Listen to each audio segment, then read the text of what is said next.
ሰላም ጤና ይስጥልኝ ውድ የብስራት ቴሌቪዥን የዩቲዩብ ቻናል ተከታታዮቻችን የብስራት አታ ፕሮግራማችን አሁን ጀምሯል። በዛሬ የብስራት አታ ፕሮግራማችን በነገው ዕለት የኢትዮጵያ ፕሪሚየር ሊግ ወደ ሜዳ ይመለሳል። በእነዚህ ጨዋታዎች ዙሪያ ቆይታ የምናደርግ ይሆናል። እስከ ፕሮግራማችን ፍጻሜ ድረስ አብራችሁን ትቆዩ ዘንድ የአክብሮት ግብዣችን ነው። መሌ እንዴት አለ? ሰላም ነው። ሁሉ ሰላም ነው። ሁሉ መልካም አለን። እንግዲህ የኢትዮጵያ ፕሪሚየር ሊግ ጨዋታዎች ከብሔራዊ ቡድን ጨዋታ በኋላ በነገው ዕለት ወደ ሜዳ ይመለሳሉ። እኛም በተከታታይ ጨዋታዎቹ ዙሪያ ሀሳብ አስተያየቶችን እንዲሁም ደግሞ ከጨዋታ በፊት የነበሩ የሚኖሩ ሂደቶችን ወይም ደግሞ ወደፊት ምን ሊፈጠሩ ይችላሉ የሚለውን ጉዳይ በጥልቀት ምንዳስስ ነው የሚሆነው። በየፕሮግራማችን በዛ ቆይታ የምናደርግ ነው የሚሆነው። እንግዲህ ከዛሬ ጀምሮ በነገ የኢትዮጵያ ፕሪሚየር ሊግ በይፋ ይጀምራል። ከአንደኛው ሳምንት ማለት ነው። ነገ ደግሞ ሁለት ጨዋታዎች ይደረጋሉ። እነዚህ ሁለት ጨዋታዎችን በተመለከተ ቅድመ ትንታኔ የምንሰጥበት ልዩ ዝግጅት ከዚህ ሳምንት ጀምሮ እንግዲህ በተከታታይ ሊጉ በሚደረግባቸው ጨዋታዎች ሁሉ የምናደርግ ይሆናል ማለት ነው።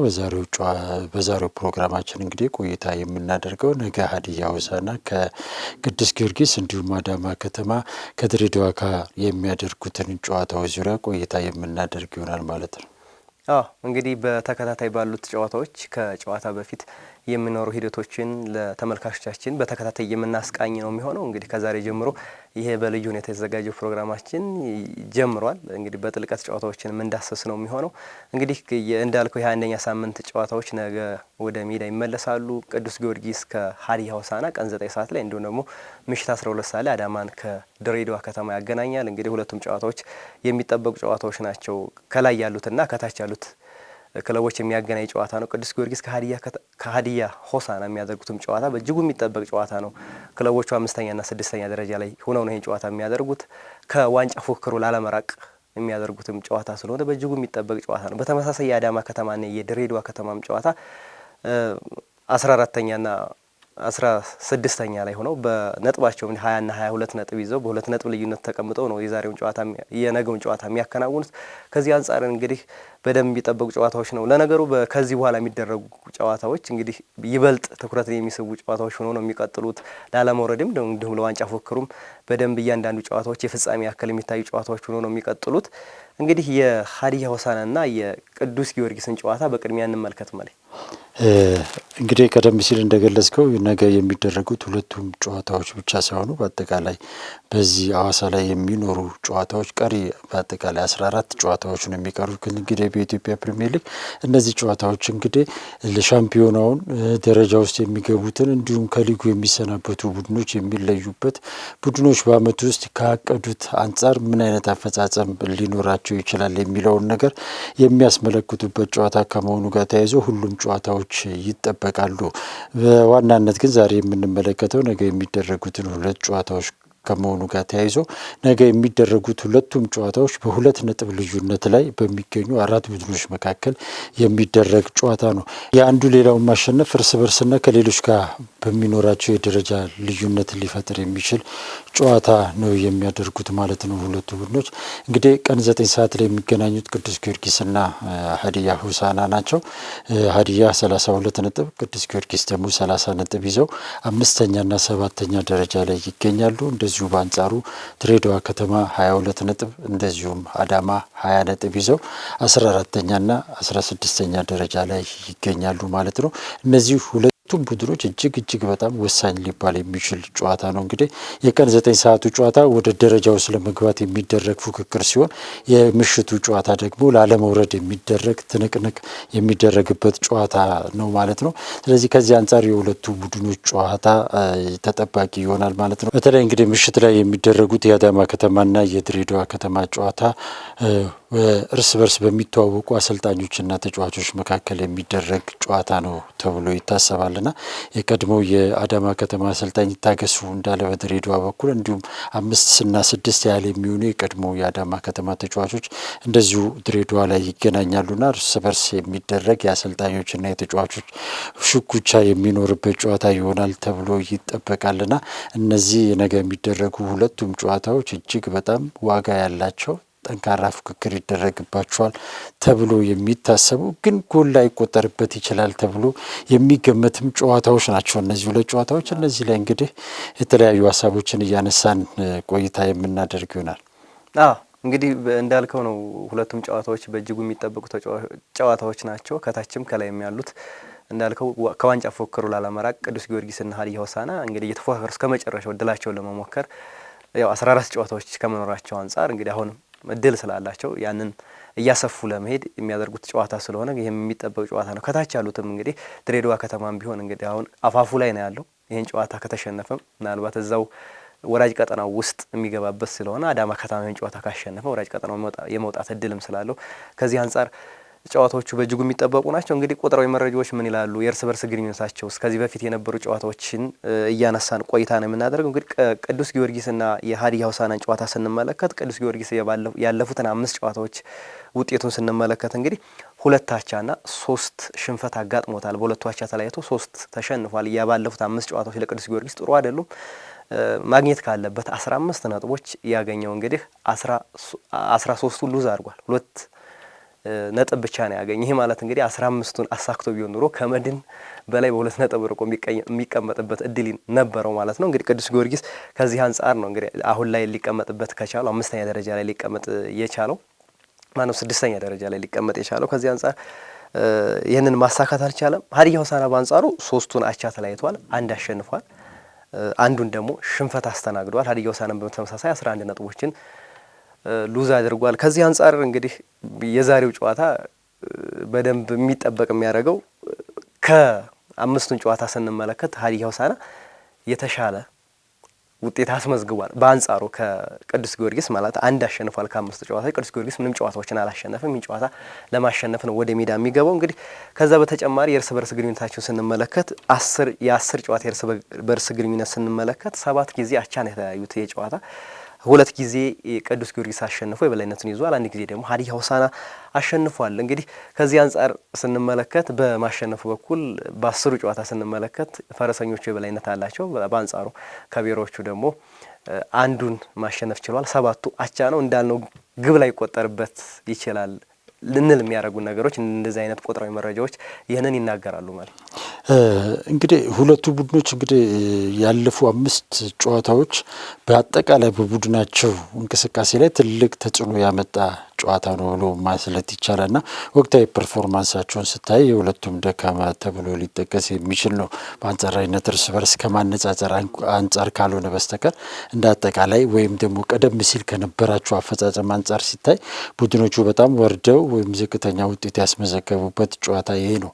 አሁን ከመሪው ጋር እንግዲህ ሀዲያ ሆሳዕና የ9 ቅዱስ ጊዮርጊስ የ11 ነጥብ ልዩነት እንዲፈጠር ያደረገው እነዚህ 5 ባለፉት 5 ያደረጓቸው ጨዋታዎች ናቸውና እነዚህ ጨዋታዎች በቲሞቹ የዋንጫ ግስጋሴ ላይ ትልቅ ተጽዕኖ አድርገው ምናልባትም አሁን ከዋንጫው የራቁበት ሁኔታ እንዲከሰት አድርጓልና ያለፉት 5 ጨዋታዎች የሚያሳየው ሁለቱም ደካማ አቋም እንዳሳዩ ነውና በአንጻራዊነት ምንም እንኳ ሀዲያ ሆሳዕና የተሻለ መሆን ቢችልም ነገር ግን እንደ አጠቃላይ ከቀደም ሲል ከነበሩበት አንጻር ስታይ ጥሩ አቋም ላይ ናቸው ብሎ መውሰድ ሁለቱንም አይቻልም። ነገር ግን ከዚህ ጨዋታ ደግሞ ተምረው የተሻለውን ነገር ይዘው ሊቀርቡ ይችላሉ የሚል ጭምጭምታ እንዲሁ ግምት ካልሆነ በስተቀር ያለፉ 5 ጨዋታዎቻቸው ውጤቶች ደካማ እንደሆኑ ነው የሚያሳየው። የእርስ በርስ ግንኙነታቸውን ስታይ ቀደም ሲል አንተ እንደገለጽከው ነው ያለውና ግን በአብዛኛው ያው ሁለቱ ቡድኖች ጠበብ አድርገን ካየ ነው የ5 ጨዋታ ግንኙነታቸውን ስትመለከት በአብዛኛው በአቻ ውጤት የሚጠናቀቅ ጨዋታ ሆኖ ነው የምናገኘውና አንዳንድ ጊዜ ሲተናነፉ እንደዚሁ 4 ጊዜ የተሸናነ አቻ የወጡበትን በዚህ 10 ጨዋታዎች ላይ ስናይ ማለት ነው ያለው የሁለቱ ውጤትና ወቅታዊ አቋማቸው ያን ያህል ጠንካራ ሊባል የሚችል ታሪካዊውንም ወቅታዊውንም አቋማቸውን ስታይ ያን ያህል እጅግ በጣም ጠንካራ ሊባሉ የሚችሉ ቡድኖች ናቸው ብሎ መውሰድ አይቻልም። እንደዚሁም ጎሎችን ስኮር ከማድረግም አኳያ እንደዚሁ ድክመት የሚታይባቸው ቡድኖች ናቸው ብሎ መውሰድ ይቻላል። ሁለቱም በአማካይ አንድ ጎል ሊያስቆጥሩ የሚችሉት በጨዋታ በዛው አንጻር ደግሞ የሚቆጠርባቸው ጎልም እንደዚሁ በተለይም ቅዱስ ጊዮርጊስ እንደዚሁ በተመሳሳይ በአማካይ አንድ ጎል ሊቆጠርበት እንደሚችል ነው ቁጥራዊ መረጃዎቹ የሚያሳዩትና ከወቅታዊ ሁኔታ አንጻር ከተመለከት ነው እንግዲህ ሁለቱም ቡድኖች ጥሩ ሊባል በሚችል ሁኔታ ላይ አይገኙም።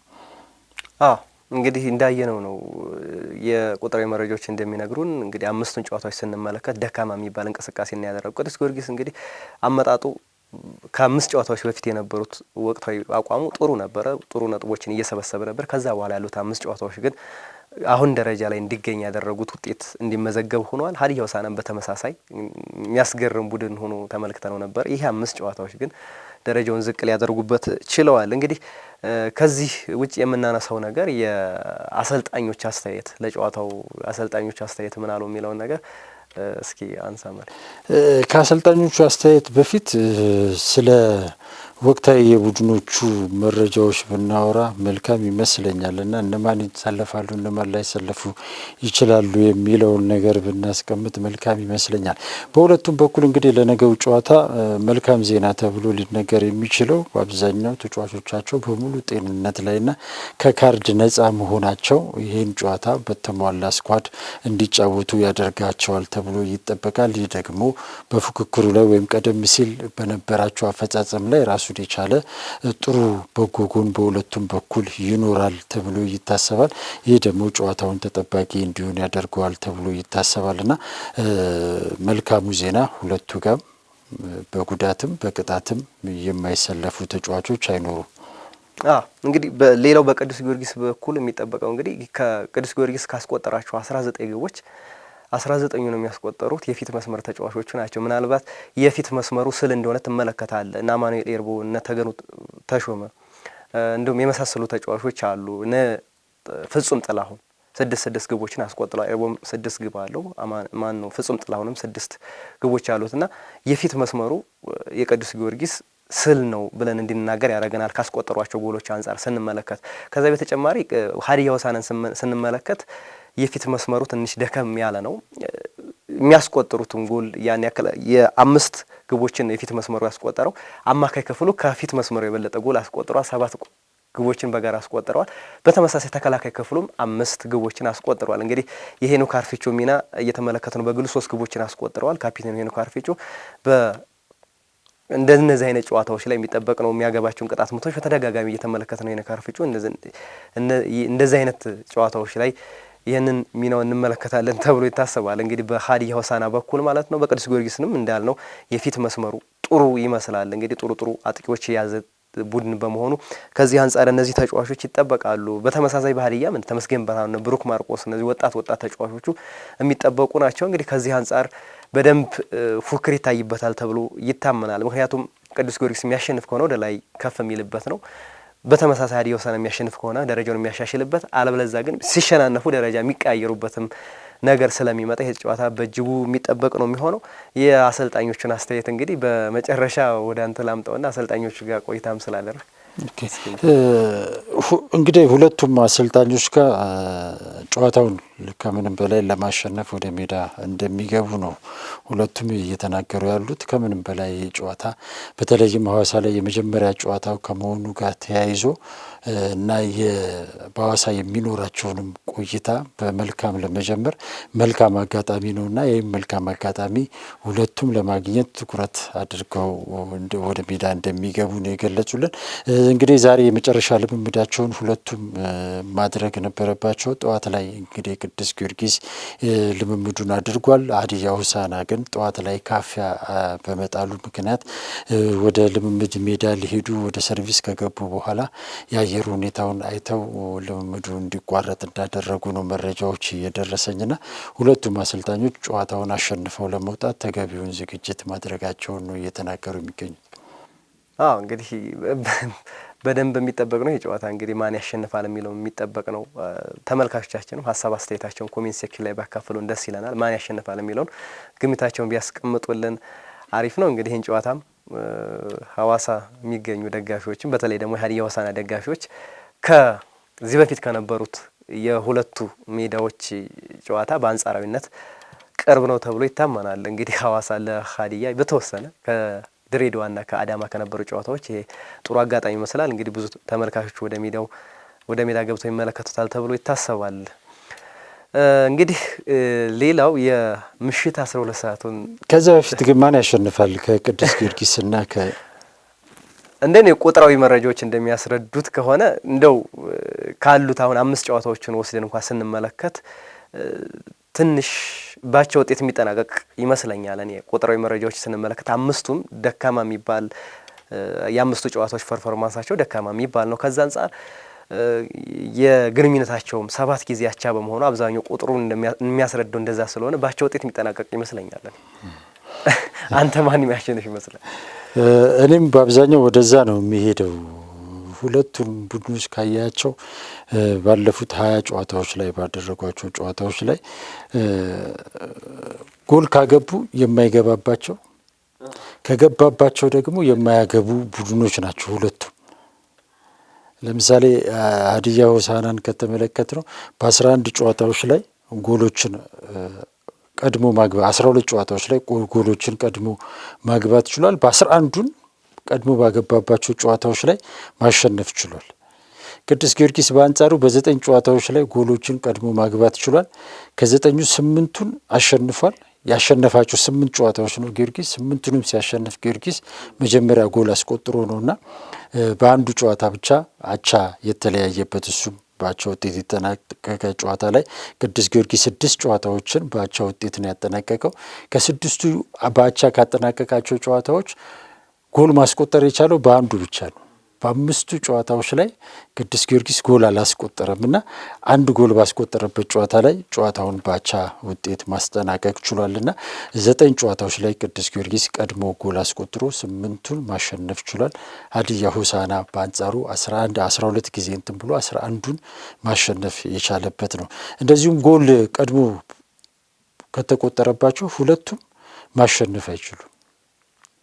ይገርም ነገር ሀዲያ ሆሳዕና 7 ያህል አጋጣሚዎች ላይ ቀድሞ ጎል ተቆጥሮበታል። በ6ቱ ተሸንፏል። በአንዱ ነው አቻ የወጣው። ስለዚህ ሁለቱም ጎል በነገው ጨዋታ ላይም ቀድሞ ጎል ያስቆጠረ ቡድን ጨዋታውን ሊያሸንፍ እንደሚችል ነው መረጃዎች የሚያሳዩትና ቀድሞ ያሸነፈ ቡድን ጎል የማግባት የማሸነፍ አቅሙ ከፍተኛ ሊሆን እንደሚችል ነውና ይህም የሚያሳይ እንግዲህ መከላከሉ ላይ ሁለቱም ጠንካራ እንደሆኑና ያገኙትን አጋጣሚ አስጠብቀው ለመውጣት ሁለቱም ጠንካራ እንደሆኑ ነው የሚያሳየውና ከዛ አንጻር የመጠባበቁ ነገር ስለሚኖር ምናልባት ጨዋታው በአቻ ውጤት ሊጠናቀቅ ይችላል የሚል ነገር ነው የሚያሳየው። አንደኛው ዙር ውጤታቸውንም ስትመለከት እንደዚሁ 1-0 ነው ያለቀው ያ ጨዋታ። ከረፍት በፊት ምንም ጎል አልተቆጠረም። 61ኛው ደቂቃ ላይ ነው ሀዲያ ሆሳዕና አስቆጥሮ ያንን ጎል አስጠብቆ ወጥቷል ሀዲያና በነገው ጨዋታ ላይም አስቀድሞ ጎል የሚያስቆጥር ቡድን አሸንፎ ይወጣል የሚል ነገር ነው ያለኝ።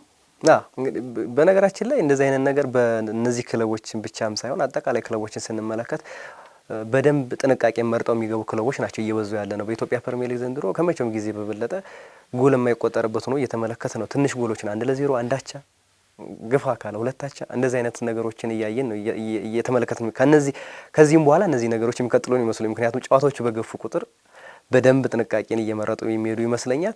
ለሁሉም እንግዲህ የሀዲያና የቅዱስ ጊዮርጊስን ጨዋታ ይሄን ያክል ካልን ወደ 12 ሰዓቱ ጨዋታ የድሬዳዋንና የአዳማ ከተማ ጨዋታ ደግሞ እንመልከት። እንግዲህ ድሬዳዋ ከተማና አዳማ ከተማ እንግዲህ ከነዚህ ሁለት ክለቦች በአንጻራዊነት ባለሜዳ በዘንድሮ ባለሜዳ ተብሎ የሚነሱ ክለቦች ናቸው። ነገር ግን ከድሬዳዋና ከአዳማ ከተማ ከተመለከትን ድሬዳዋ ከተማ በሜዳው የተወሰኑ ጨዋታዎችን ማሸነፍ ችሎ ነበር። በደንብ ነጥብ የሰበሰበባቸውም ወደ መሪዎቹም የተጠጋበትም አጋጣሚዎች ነበሩ ያለፉትን ጨዋታዎች ስንመለከት። ከዛ በኋላ አዳማ ከመጣ በኋላ ነው እንግዲህ ነገሮች ትንሽ ያንን ኬሚስትሪ ያጣው። አዳማ ከተማን ስንመለከት ግን በደንብ በሜዳው ያልተጠቀመ ክለብ ማለት አዳማ ከተማ ነው። ያደረጋቸውን ጨዋታዎች ውስን ጨዋታዎችን ነው ማሸነፍ የቻለው። ብዙ ነጥቦችን የጣለው አዳማ ላይ ነው እንደው እዛው ሜዳው ላይና ሁለቱ ባለሜዳ የሚባሉ ክለቦች በዚህ በዘንድሮ የኢትዮጵያ ፕሪሚየር ሊግ የሚገናኙበት ጨዋታ ነው የሚሆነው። እንግዲህ ሁለቱም ቅድም እንዳነሳ ነው ወራጅ ቀጠናው ላይ ድሬዳዋ ከተማ ማፋፍ ላይ ነው ያለው። አዳማ ከተማም ወራጁ ቀጠና ላይ ነው አሁን ላይ የሚገኘው። እንግዲህ ከወራጅ ቀጠናው ለመራቅና ከወራጅ ቀጠናው ለመውጣት የሚደረግ ፉክክር ስለሆነ በደንብ ብርቱ ፉክክር ይደረግበታል ተብሎ ይታሰባል። አሰልጣኞቹም ቅድም እንዳነሳው ሁለቱም አሰልጣኞች የቀድሞ ቡድናቸውና የቀድሞ ተጫዋቾችም የቀድሞ ቡድናቸውን የሚገጥሙበትም ጨዋታ ስለሆነ በደንብ የሚጠበቅ ጨዋታ ነው። እንግዲህ ያለፉትን ያሳለፉትን 5 ጨዋታዎች ስንመለከት ድሬዳዋ ከተማ 3ቱን አቻ ተለያይቶ በሁለቱ ሽንፈት አስተናግዷል። እንግዲህ አዳማ ከተማ ስንመለከት ደግሞ ሁለቱን ሽንፈት ሁለቱን አቻ አንዱን አሸንፏል። እንግዲህ በአንጻራዊነት አንድ ስላሸነፈ አዳማ ከተማ የተሻለ ይመስላል። ከዚህ አንጻር እንግዲህ ሁለቱም ተቀራራቢ የሚባል የባለፉትን የ5 ጨዋታዎች ወቅታዊ ፐርፎርማንስ እና ተቀራራቢ የሚባል ወቅታዊ ፐርፎርማንስ ነው ያሳዩት። መሰብሰብ ከነበረባቸው 15 ነጥብ አዳማ ከተማን ስንመለከት እንግዲህ 5 ነጥቦችን ብቻ ነው የሰበሰበው፣ 10 ነጥቦችን ሉዝ አድርጓል ማለት ነው። ድሬዳዋ ከተማን ስንመለከት 3 ነጥቦችን ብቻ ነው የሰበሰበው፣ 11 ነጥቦችንም ሉዝ አድርጓል። እና ከዚህ አንጻር ስንመለከተው ምናልባት አዳማ ከተማ የተሻለ በአንጻራዊነት የተሻለ ነው ብሎ መውሰድ ይቻላል ማለት እንግዲህ ያለፉ ታሪካቸውንም ስትመለከት እንግዲህ ከዚህ በፊት በነበራቸው ግንኙነት ላይም የተሻለ በጣም ከፍተኛ በሚባል ደረጃ የበላይነት ያለው አዳማ ከተማ ነው። በወቅታዊ አቋማቸውም የ5 ጊዜ ግንኙነታቸው አፈጻጸማቸው ላይም ስትመጣ የተሻለ ነገር ያለው አዳማ ነው። በደረጃ ሰንጠረዡ ላይ ስትሄድ ደግሞ የተሻለ ደረጃ ላይ የሚገኘው ምናልባትም በ2 ነጥብ ልዩነት በ2 ደረጃ ከፍ ብሎ ያለው ድሬዳዋ ከተማ ነውና ከዚህ አንጻር እነዚህ ጨዋታዎች በጣም ተጠባቂ ሊባሉ የሚችሉ ጨዋታዎች ናቸው። በሁለቱ መካከል የሚደረገው የህልውና ጉዳይ ነው የሚሆነውና ጠንካራ ፉክክር ይታይበታል ተብሎ ይጠበቃል። ሁለቱ ቡድኖች እንግዲህ እዚህ ደረጃ ላይ የደረሱት በሜዳቸው ያገኙትን አድቫንቴጅ መጠቀም ባለመቻላቸው ነው። ድሬዳዋም አዳማም እንግዲህ 20 ጨዋታዎች እዚህ ሲደረጉ 11ዱ የተደረጉት ድሬዳዋ ላይ ነበረ። ድሬዳዋ ላይ 11 ጨዋታዎች ተደርገው ድሬዳዋ ማሸነፍ የቻለው 4 ጨዋታ ብቻ ነው። አዳማ እንደዚሁ በአንጻሩ 9 ጨዋታዎች እዚሁ ተደርገው 2 ጨዋታ ነው ማሸነፍ የቻለው እና ሁለቱም በሜዳቸው መጠቀም ባለመቻላቸው ምክንያት ዋጋ የከፈሉ ቡድኖች ናቸው። ድሬዳዋ ከተማ እንግዲህ ማሸነፍ ካቆመ 11 ሳምንት ተቆጥሯል። ሜዳው ላይ ነው ማሸነፍ ያልጀመረው። 2 ጨዋታዎችን ሳያሸንፍ መጣ። ከዛ በኋላ 11 ተከታታይ ጨዋታዎች ላይ ማሸነፍ ያልቻለ እጅግ በጣም ብዙዎችን የሚያነጋግር ቡድን ነው ድሬዳዋ ከተማ ማለት ነው። ዘንድሮ ድሬዳዋ ከተማ ከሌላው ጊዜ በጣም በተሻለ ልምድ ያላቸውንም ወጣቶችንም አማክሎ የያዘ ጥሩ ስብስብ ያለው ቡድን ተብሎ የተገመተ ኢቭን ወደ ዋንጫ ፉክክሩ ላይም ሊሄድ ይችላል የሚል ፍንጭ አሳይቶ የነበረባቸው አጋጣሚዎች ነበሩ። የመጀመሪያዎቹ 5 ሳምንታቶች አፈጻጸሙ ጥሩ ነበር። ከዛ በኋላ ግን ድሬዳዋ በዛ ደረጃ መሄድ አልቻለምና በድሬዳዋ ከተማ ክለብ ታሪክ ውስጥም ታይተው በማይታወቁ ትዕግስቶች እየታዩ ናቸውና ድሬዳዋ ብዙ ጊዜ ታስታውስ እንደሆነ አሰልጣኝ በመቀያየር ብዙ የሚታወቅ ቡድን ነውና ያንን ግን እያደረገ አይደለም። አዳማ ከተማን በተመሳሳይ ብዙ ጊዜ አሰልጣኞችን ይቀያይሩ ነበር። ባለፉት 4 ዓመታት ግን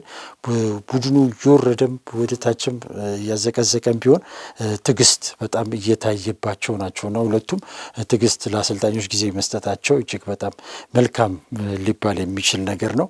ነገር ግን በዛው መጠን ደግሞ አሰልጣኞቹ ደግሞ ምላሽ መስጠት አለባቸው ብዬ አስባለሁና የዛሬው ጨዋታ ለሁለቱም አሰልጣኞች እጅግ በጣም ቡድኖቹም አሰልጣኞቹም ጫና ያለው ጨዋታ ነው ብዬ አስባለሁ። ቀደም ሲል እንደገለጽከው እንግዲህ አሰልጣኝ ታገሱ የአዳማ ከተማ ተጫዋችና አሰልጣኝ የነበረ ቡድኑን በደንብ የሚያውቅ ነው። አሰልጣኝ አብዲ ቡሉም እንግዲህ በዚህ 5-6 ዓመታት ውስጥ በክለብ ውስጥ በምክትል አሰልጣኝነት በቡድን መሪነት አሁን ደግሞ በዋና አሰልጣኝነት የቆየ ነው። ከአሰልጣኝ ታገሱ እንዳለጋ እንግዲህ ወደ 3 ዓመት ደግሞ በምክትል አሰልጣኝነት አብሮ ቆይቷልና ሁለቱ አሰልጣኞች ምን እንደሚፈላለጉ በደንብ የሚተዋወቁ ይመስለኛልና ይሄ ደግሞ ለጨዋታው ቅመም ይሰጠዋል ተብሎ ይታሰባልና በአንጻሩ ወደ 7 ያህል ተጫዋቾች የአዳማ ከተማ ተጫዋቾች ድሬዳዋ ከተማ ውስጥ ይገኛሉ። ይሄም ራሱ ለጨዋታው እንደዚሁ ትልቅ ውበት ይሰጠዋል ተብሎ ይጠበቃል። አሰልጣኝ አብዲ ቡሊም ከዚህ ጋር ተያይዘው የተናገሩት ነገር አለ። ወደ በኋላ ላይ ማነሳው ይሆናል። እንግዲህ እንዳልነው ነው በእነዚህ ቁጥራዊ መረጃዎች እንደውም ደግሞ በእነዚህ በአንዳንድ መረጃዎች የአዳማ ከተማና የድሬዳዋ ከተማ ጨዋታ በእጅጉ የሚጠበቅ ነው። እንዳልነው የህልውና ነው። እንደነዚህ አይነት ጨዋታዎችን ካላሸነፍክ ምናልባት እነዚህን 11 ጨዋታዎች ድሬዳዋ ከተማ በሜዳው ያደረጋቸውን ጨዋታዎች ነጥብ አለመሰብሰቡ እዚህ ደረጃ ላይ እንዲገኝና ይህን ያክል ዋጋ እንዲከፍል አድርጎታል። አሁንም እንደነዚህ አይነት ጨዋታዎችን እያሸነፍክ ካልቀጠልክ ይበልጥ ጫናው እየበረታና ይበልጥ የማሸነፍ ሜንታሊቲም እየሞተ ስለሚሄድ በጣም በደንብ ይህንን ጨዋታ ማሸነፍ የመጀመሪያም የሐዋሳ ቆይታቸውም ስለሆነ ቆይታቸውንም በድል ጀምረው በደንብ የበለጠ ለማሳመር በደንብ የሚፈልጉት ሁለቱም ቡድኖች በጣም በደንብ የሚያስፈልጋቸው ነጥብም ስለሆነ የዚህ ጨዋታ ውጤት ምናልባትም ከ3 ነጥብ በላይ ነው ተብሎ ሊወሰድ የሚችል ጨዋታ ነው። ይህ ጨዋታ ለምሳሌ ሁለቱም ቡድኖች መሪውን ኢትዮጵያ መድንን ከሚያሸንፉ ይልቅ እርስ በርስ አሁን ድሬዳዋ አዳማን፣ አዳማ ደግሞ ድሬዳዋን ማሸነፍ የበለጠ ያነሳሳቸዋል ተብሎ ነው የሚታሰበው። ምክንያቱም አሁን ሁለቱም የመቆየት የህልውና ጉዳይ ነው። ስለዚህ የህልውና ጉዳያቸውን ለማረጋገጥ ደግሞ ከማንም በላይ ማሸነፍ ያለበት አዳማ ከተማ ድሬዳዋን ቢያሸንፍ በነጥብ በልጦት ይቀመጣል። በአንጻሩ ድሬዳዋ ደግሞ ህልውናውን ለማረጋገጥ የመቆየት እንትኑን ከመድንን ከማሸነፍ ይልቅ አዳማን ቢያሸንፈው በ5 ነጥብ ልዩነት ያቆያልና የመቆየት በህልውናውን የማረጋገጡ ነገር ላይ እድሉን በጣም የሚያሰፋለት እርስ በርስ የሚያደርጉት መሸናነፍ ነውና ይህ ጨዋታ ከዋንጫም በላይ የሚጠበቅ ጨዋታ ነው።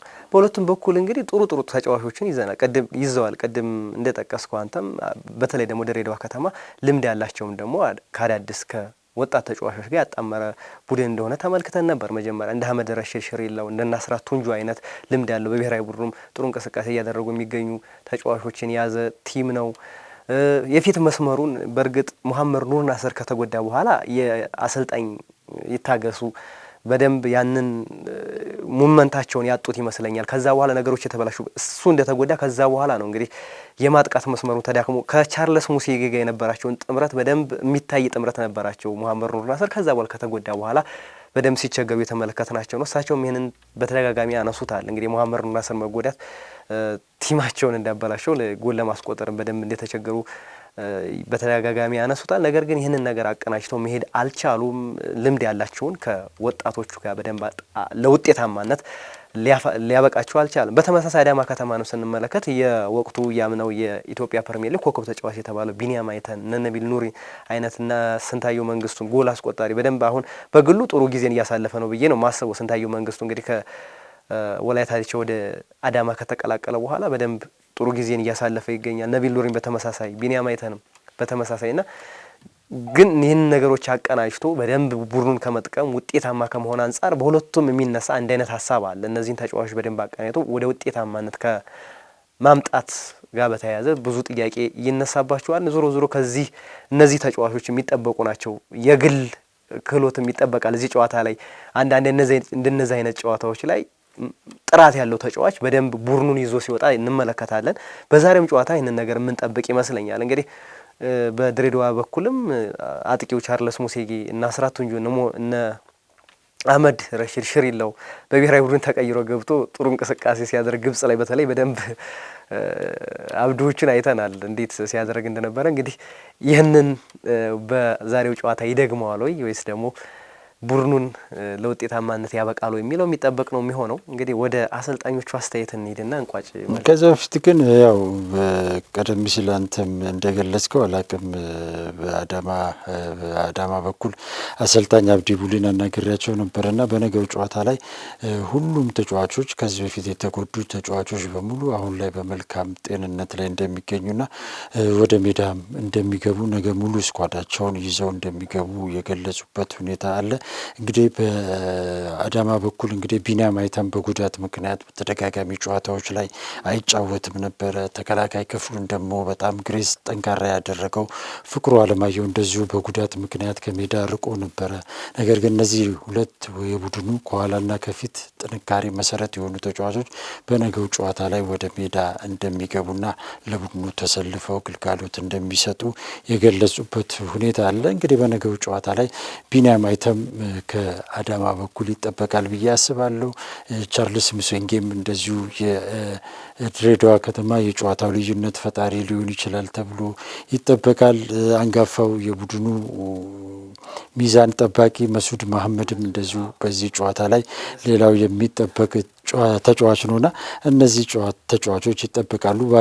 በድሬዳዋ በኩል እንግዲህ ከመሰለፍ ጋር ተያይዞ ያሉ መረጃዎች ምን እንደሆኑ አንተ ምትገልጽ ይሆናል።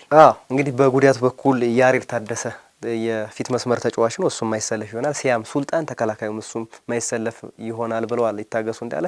ከዛ ውጭ ያሉት ተጫዋቾች ግን ለጨዋታው ብቁ እንደሆነ ነግረውናል። ከዛ በተጨማሪ እንግዲህ አስተያየታቸውን እየሰጡን ይታገሱ እንዳለ እንግዲህ የነገውን ጨዋታ ቀድመን እንደገለጽ ነውም የሞት ሽረት ጨዋታ ነው። ጨዋታ የማሸነፍ ግዴታ ውስጥ ሆነን ነው የምንገባው። ይህን ጨዋታ ማሸነፍ በጣም የሚያስፈልገን ስለሆነ የእነሱም እንደሚያስፈልጋቸው እናውቃለን፣ እኛም እንደሚያስፈልገን እናውቃለን። ነገር ግን ጨዋታውን ለማሸነፍ ሙሉ ዝግጅት አድርገናል፣ ጨዋታውን ደግሞ እናሸንፋለን ብለዋል ይታገሱ እንዳለ። እንግዲህ ከጉዳት ጋር ተያይዞ ቅድም እንዳነሳ ነው ጉዳት ቡድናችን እየፈተነ ነው። ሙሐመድ ኑር ናስር ተጎድቷል። ከዛ በኋላ ያሉት ተጫዋቾች በተደጋጋሚ ጉዳቶች እየፈተኑ ነው። ከዛ ጋር በተያያዘ ያንን ሞመንታችንን አተናል።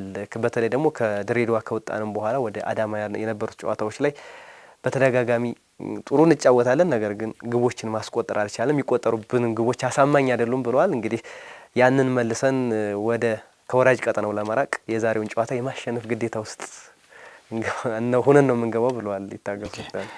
አሰልጣኝ አብዲ ቡሊም ተመሳሳይ ነገር ነው እየተናገሩ ያሉት። ሊናገሩ የሚችሉትም ይህን ይመስለኛል ሁለቱም አሰልጣኞች እና ከምንም በላይ ይህን ጨዋታ ማሸነፍ ለሁለቱም የህልውና ጉዳይ ነውና ለማሸነፍ እንገባለን ብለዋል አሰልጣኝ አብዲ ቡሊ። ከጨዋታው ጋር ተያይዞ ለመናገር የፈለጉት እንግዲህ ሁለቱም አሰልጣኞቹም ተጫዋቾቹም በአብዛኛው የመተዋወቁ ነገር ይኖራል ብለን እናስባለን።